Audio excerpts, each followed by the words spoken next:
She's a walking advertisement for the danger of nepotism, an exemplar of class privilege and a perfect representative for Republican know-nothingism. She was supposed to be the brains of the family and the moral ballast. Instead, she's a self-righteous enabler. We're speaking of Ivanka Trump, as you might have divined. She was out talking nonsense again on Thursday. I am really looking forward to doing a lot of traveling in April when people realize the effect that this has. The vast majority will be doing their taxes on a single postcard. Thunk. There's no postcard that was a prop. And the filing for the first year under the new tax code will be in 2019.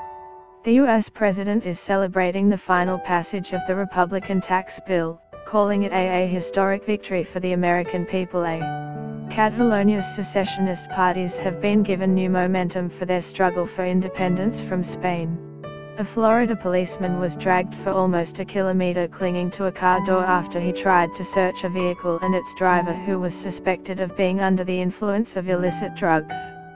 The US says it will remember the day it was singled out for attack at the UN General Assembly, threatening to cut off financial aid to countries that voted in favor of the withdrawal of recognition of Jerusalem as Israel's capital. The resigning US senator, accused of half a dozen allegations of sexual misconduct, gives his final speech about honesty in public discourse.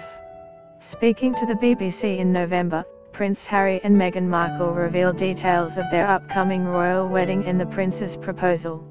Helped into a car with a maroon shawl over her head, Australian accountant Isaac Emmanuel Roberts' mum visited him amid his Bali incarceration on drug charges. HMAS AE-1 vanished off the Papua New Guinea coast on September 14, 1914, leaving the fate of her 35 Australian and British crew members a mystery till now.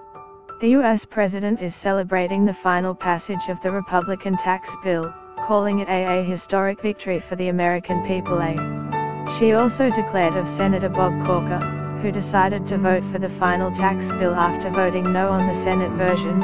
He really believes that tax relief, coupled with the administration's deregulatory actions, will create the growth that will start to erode and ultimately eliminate the national debt that has been accrued over the last several decades.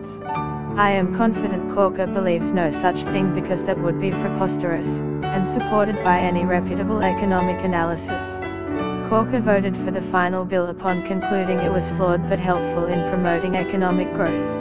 As Business Insider put it, this theory, that the bill will pay for itself and even erode existing debt through increased economic growth, is unsubstantiated. Virtually no nonpartisan studies or experts have found that the GOP bill, which slashes the corporate tax rate from 35% to 21%, will be deficit neutral or decrease the debt to GDP ratio.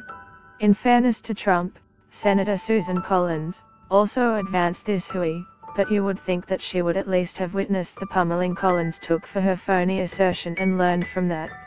When one is not used to being contradicted, one is perhaps less concerned with accuracy.